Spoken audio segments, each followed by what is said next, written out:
ಸರಿ, ಇವತ್ತು ನಾವು ಮೇಘಾಲಯದ ವೈದ್ಯಕೀಯ ಶಿಕ್ಷಣದ ಬಗ್ಗೆ ಸ್ವಲ್ಪ ಆಳವಾಗಿ ನೋಡೋಣ. ನಮ್ಮತ್ರ ಇರೋ ಮಾಹಿತಿ ಪ್ರಕಾರ ಅಲ್ಲಿನ ಕಾಲೇಜುಗಳು, ವಿಶೇಷವಾಗಿ ಶಿಲಾಂಗ್ನ NEIGRMS, ಆಮೇಲೆ ಅಡ್ಮಿಷನ್ ಪ್ರೋಸೆಸ್, ವಿದ್ಯಾರ್ಥಿ ಜೀವನ ಇದೆಲ್ಲ ಹೇಗಿದೆ ಅಂತ ಚರ್ಚಿಸೋಣ. NEIGRMS ಕ್ಯಾಂಪಸ್ ಅಂತೂ ಭಾರತದಲ್ಲೇ ಒಂಥರ ತುಂಬ ಸುಂದರವಾಗಿದೆ ಅಂತ ಹೇಳ್ತಾರೆ. ಹೌದು, ಖಂಡಿತ. ಆ ಸೌಂದರ್ಯ ಒಂದೆಡೆಯಾದ್ರೆ ಮೇಘಾಲಯದ ಮೆಡಿಕಲ್ ಎಜುಕೇಷನ್ ಸಿಸ್ಟಮ್ ಇದೆಯಲ್ಲ, ಅದ್ರಲ್ಲೂ ಕೆಲವು ವಿಶೇಷತೆಗಳಿವೆ. ಅಂದ್ರೆ ಸರ್ಕಾರಿ ಮತ್ತು ಖಾಸಗಿ ಕಾಲೇಜುಗಳ ಅವಕಾಶಗಳು, ಆಮೇಲೆ ಅಲ್ಲಿನ ಅಡ್ಮಿಷನ್ ನಿಯಮಗಳು ಇವೆಲ್ಲ ಸ್ವಲ್ಪ ವಿಭಿನ್ನವಾಗಿವೆ. ಹಾಗಾದ್ರೆ ಮೊದಲಿಗೆ ಕಾಲೇಜುಗಳ ಬಗ್ಗೆನೇ ಶುರು ಮಾಡೋಣ. NEIGRMS, ಅದೇ north eastern Indira Gandhi regional institute of health and medical sciences. ಇದು 2008ರಲ್ಲಿ ಶುರುವಾಗಿದ್ದು ಅಲ್ವಾ? ಪ್ರಮುಖ ಸರ್ಕಾರಿ ಸಂಸ್ಥೆ. ಸೀಟುಗಳು 50 MBBS ಸೀಟುಗಳಿರೋದು. ಒಳ್ಳೆ ಇನ್ಫ್ರಾಸ್ಟ್ರಕ್ಚರ್, ರಿಸರ್ಚ್ಗೆಲ್ಲ ಅವಕಾಶ ಇದೆ ಅಂತನೂ ಕೇಳಿದ್ದೀನಿ. PG ಕೋರ್ಸ್ಗಳೂ ಇವೆ. ಹೌದು, ಅಲ್ಲಿನ PG ಸ್ಟೈಪೆಂಡ್ ಕೂಡ ಸುಮಾರು 1 ಲಕ್ಷದ ಹತ್ರ ಇದೆ ಅಂತ ಒಂದು ಮಾಹಿತಿ ಇದೆ. ಅದು ನಿಜಕ್ಕೂ ಗಮನಾರ್ಹ ವಿಷಯ. ಓ ಹೌದಾ? ಇದರ ಜೊತೆಗೆ ಇತ್ತೀಚೆಗೆ ಅಂದ್ರೆ 2024ರಲ್ಲಿ ಇನ್ನೊಂದು ಹೊಸ ಕಾಲೇಜ್ ಬಂದಿದೆ, PA ಸಂಗಮ ಇಂಟರ್ನ್ಯಾಷನಲ್ ಮೆಡಿಕಲ್ ಕಾಲೇಜ್. ಇದು ಖಾಸಗಿ.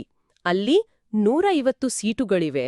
ಆದ್ರೆ ಶುಲ್ಕದ ವಿಷಯಕ್ಕೆ ಬಂದ್ರೆ ಇದು ಸಂಪೂರ್ಣ ಬೇರೆ ಕಥೆ.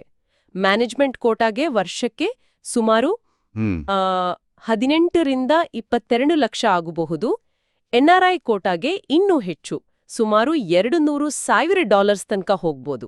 ಅಬ್ಬಾ, ಅಂದ್ರೆ ದೊಡ್ಡ ವ್ಯತ್ಯಾಸ ಇದೆ ಸರ್ಕಾರಿ ಮತ್ತೆ ಖಾಸಗಿ ಮಧ್ಯೆ. ಹೌದು, ಖಾಸಗಿಯಾಗಿ BDS ಮಾಡಬೇಕು ಅಂದ್ರೆ CMJ ಯೂನಿವರ್ಸಿಟಿ ಕೂಡ ಒಂದು ಆಪ್ಷನ್ ಇದೆ. ಸರಿ, ಈಗ ಅಡ್ಮಿಷನ್ ವಿಷಯಕ್ಕೆ ಬರೋಣ. ಮೇಘಾಲಯದಲ್ಲಿ MBBS, BDS, ಆಯುಷ್ ಕೋರ್ಸ್ಗಳಾದ BAMS, BHMS ಎಲ್ಲದಕ್ಕೂ ನೀಟ್ UG ಕಂಪಲ್ಸರಿ ತಾನೇ? ಹೌದು, ಖಂಡಿತ. ನೀಟ್ UG ಇರ್ಲೇಬೇಕು. MDMSಗೆ ಆದ್ರೆ ನೀಟ್ PG ಬೇಕು. ನಮ್ಮ ಮಾಹಿತಿ ಪ್ರಕಾರ ಅಲ್ಲಿ BUMS ಕಾಲೇಜುಗಳು ಅಂದ್ರೆ ಯುನಾನಿ, ಅದು ಸದ್ಯಕ್ಕಿಲ್ಲ ಅನ್ಸುತ್ತೆ. ಹೌದು, ಅದು ಸದ್ಯಕ್ಕಿಲ್ಲ. ಈ ನೀಟ್ ಸ್ಕೋರ್ ಆಧಾರದ ಮೇಲೆ ರಾಜ್ಯ ಕೋಟಾ ಸೀಟುಗಳಿಗೆ ಕೌನ್ಸೆಲಿಂಗ್ ನಡೆಯುತ್ತೆ. ಅದನ್ನ NEIGRHMS ಸಂಸ್ಥೆ ನಡೆಸುತ್ತೆ.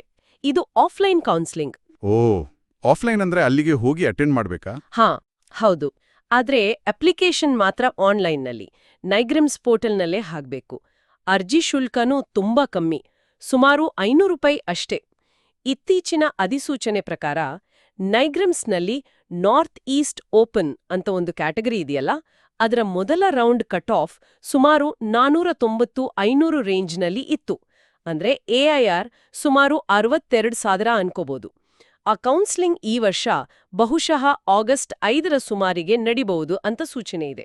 ಸರಿ, ಅರ್ಹತೆ ಬಗ್ಗೆ ಏನ್ ಹೇಳ್ಬೋದು? ಬೇಸಿಕ್ ಆಗಿ 10+2 ಸೈನ್ಸ್ ಅಂದ್ರೆ PCB ಜೊತೆ ಇಂಗ್ಲಿಷ್, ಆಮೇಲೆ ನೀಟ್ ಕ್ವಾಲಿಫೈ ಆಗಿರಬೇಕು.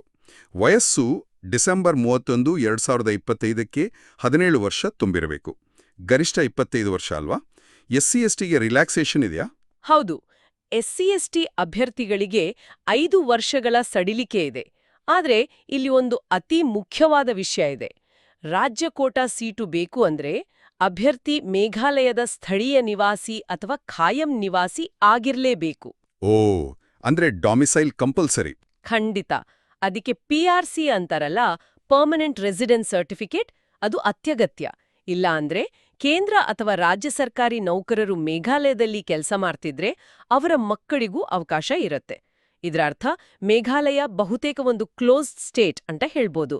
ಬೇರೆ ರಾಜ್ಯದವರಿಗೆ ಸುಲಭವಾಗಿ ರಾಜ್ಯ ಕೋಟಾ ಸಿಗಲ್ಲ. ಇದು ತಿಳಿದುಕೊಳ್ಬೇಕಾದ ವಿಷಯ. ಆದ್ರೆ NEIGRIMSನಲ್ಲಿ ಈಶಾನ್ಯದ ಬೇರೆ ರಾಜ್ಯಗಳ ವಿದ್ಯಾರ್ಥಿಗಳಿಗಾಗಿ 18 ನಾರ್ತ್ ಈಸ್ಟ್ ಓಪನ್ ಸೀಟುಗಳು ಇವೆ, ಸಿಕ್ಕಿಂ ಕೂಡ ಸೇರಿ. ಅದಕ್ಕೂ ಆಯಾ ರಾಜ್ಯದ PRC ಬೇಕಾಗುತ್ತೆ. ಓಕೆ, ಈಗ ವಿದ್ಯಾರ್ಥಿ ಜೀವನದ ಕಡೆ ಬರೋಣ. NEIGRIMS ಕ್ಯಾಂಪಸ್ ಸುಂದರವಾಗಿದೆ ಅಂದ್ರಿ. ಅಲ್ಲಿನ ವಾತಾವರಣ ಹೇಗಿದೆ? ಕೆಲವು ಕಡೆ ಲೋ ಟಾಕ್ಸಿಸಿಟಿ ಅಂತೆಲ್ಲ ಮೆನ್ಷನ್ ಮಾಡಿದ್ರು. ಅಂದ್ರೆ ಒತ್ತಡ ಕಮ್ಮಿ ಇರುತ್ತಾ? ಹೌದು, ಆತರ ಹೇಳಲಾಗುತ್ತೆ. ಬಹುಶಃ ಅಲ್ಲಿನ ಪರಿಸರ ಮತ್ತೆ ಸೀಟುಗಳು ಕಮ್ಮಿ ಇರೋದ್ರಿಂದ ಅಕಾಡೆಮಿಕ್ ಪ್ರೆಷರ್ ಸ್ವಲ್ಪ ಕಮ್ಮಿ ಇರ್ಬೋದೇನೋ. ರಿಸರ್ಚ್ಗೂ ಒಳ್ಳೆ ಪ್ರೋತ್ಸಾಹ ಇದೆ ಅಂತಾನೂ ಹೇಳ್ತಾರೆ. ಹಾಸ್ಟೆಲ್ ಸೌಲಭ್ಯಗಳು, ಸಿಂಗಲ್ ರೂಮ್ಸ್ ಸಿಗುತ್ತಾ? ಹೌದು, ಸಿಂಗಲ್ ರೂಮ್ಸ್ ಸಿಗುತ್ತೆ ಅನ್ನೋದು ದೊಡ್ಡ ಪ್ಲಸ್ ಪಾಯಿಂಟ್. ಆಮೇಲೆ ಬಾತ್ರೂಮ್ಗಳೆಲ್ಲ ಕ್ಲೀನ್ ಆಗಿರುತ್ತೆ ಅಂತಾನೂ ಹೇಳ್ತಾರೆ. ಕ್ಯಾಂಪಸ್ನಲ್ಲೇ guest house, bank, ATM, cafeteria ಎಲ್ಲ ಇದೆ. ಫುಡ್ ಮೆಸ್ ಚಾರ್ಜ್ ಎಷ್ಟಿರ್ಬೋದು? ಮೆಸ್ ಚಾರ್ಜು ಸುಮಾರು ತ್ರೈಮಾಸಿಕಕ್ಕೆ 11,000 ಹತ್ರತ್ರ ಆಗಬಹುದು ಅಂತ ಅಂದಾಜು. ಹಾಸ್ಟೆಲ್ ಸಿಗೋದು ಲಭ್ಯತೆ ಮೇಲೆ ಅವಲಂಬಿತ. ಹೊಸ ಖಾಸಗಿ ಕಾಲೇಜು PS ಸಂಗಮ ಅಲ್ಲಿಗೆ. ಅದು ಹೊಸ ಕಾಲೇಜ್, ಖಂಡಿತ ಕ್ಯಾಂಪಸ್ ಎಲ್ಲ ಚೆನ್ನಾಗಿರುತ್ತೆ ಅಂತ ನಿರೀಕ್ಷಿಸ್ಬೋದು. ವಿದ್ಯಾರ್ಥಿ ವೇತನದ ಅವಕಾಶಗಳೂ ಇವೆ.